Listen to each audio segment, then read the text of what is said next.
Olá, meu nome é Augusto Battistelli, eu sou biólogo aqui formado pela Universidade Federal de São Carlos, também fiz mestrado aqui no programa de Ciências Ambientais e em 2020 terminei meu doutorado no programa de Ecologia e Recursos Naturais, aqui também da UFSCar de São Carlos.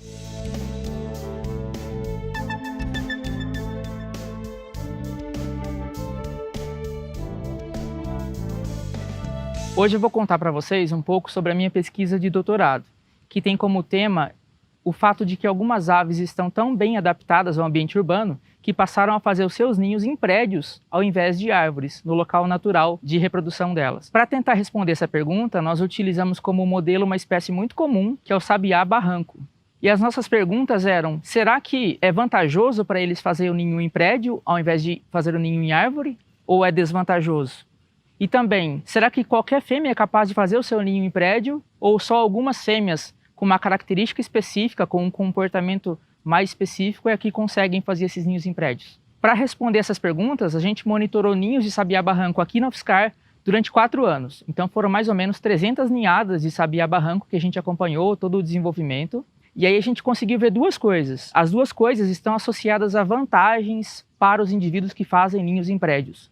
A primeira delas é que nos ninhos em prédios, a chance dos ovos e dos filhotes sobreviverem é maior do que para os ninhos em árvores. Isso acontece pelo fato de que os ninhos em prédios são mais difíceis de serem encontrados por predadores ou de ser acessados por esses predadores, caso sejam predadores terrestres, por exemplo, que dependem de escalar as árvores para conseguir chegar aos ninhos e comer os filhotes e os ovos. Outra vantagem foi em relação à incubação, porque as fêmeas que fazem ninhos em prédios, elas conseguem desfrutar do fato de que a temperatura dentro dos ninhos permanece mais alta do que nas árvores. Então, durante o dia, elas conseguem economizar até 1 hora do tempo de incubação, porque quando elas saem dos ninhos, os prédios mantêm os ovos aquecidos por mais tempo, e assim elas podem demorar mais para voltar aos ninhos. Por último, a gente quis responder: será que qualquer fêmea de todas as fêmeas de sabiá que tem aqui na UFSCar são capazes de usar os prédios como local de ninho? Ou algumas delas evitam os prédios? Para descobrir isso, a gente entrou num assunto que é um assunto muito recente dentro da ecologia e da biologia, que é a personalidade animal. Para nós que temos animais em casa, se a gente tem mais de um animal, a gente consegue perfeitamente dizer qual é a personalidade de cada um deles. Um gato ou um cachorro que seja mais curioso ou menos curioso, mais medroso, mais ativo. A gente consegue fazer essa diferenciação. E nos animais selvagens não é diferente.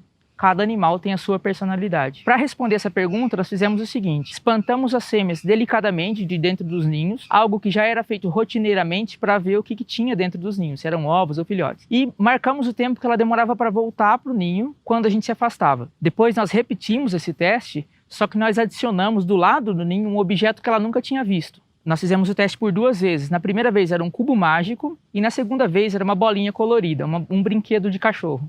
As fêmeas geralmente tendem a estranhar esses objetos novos e demorar mais para voltar para o ninho nessa situação de teste.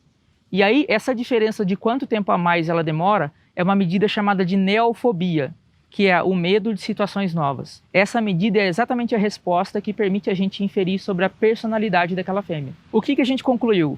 Que fêmeas que fazem ninhos em prédios, elas são indiferentes à presença de um objeto novo, estranho, do lado do ninho. Elas voltam para o ninho com o mesmo tempo que elas demoram para voltar numa situação normal. Já as fêmeas que fazem ninho em árvore, elas demoram mais tempo.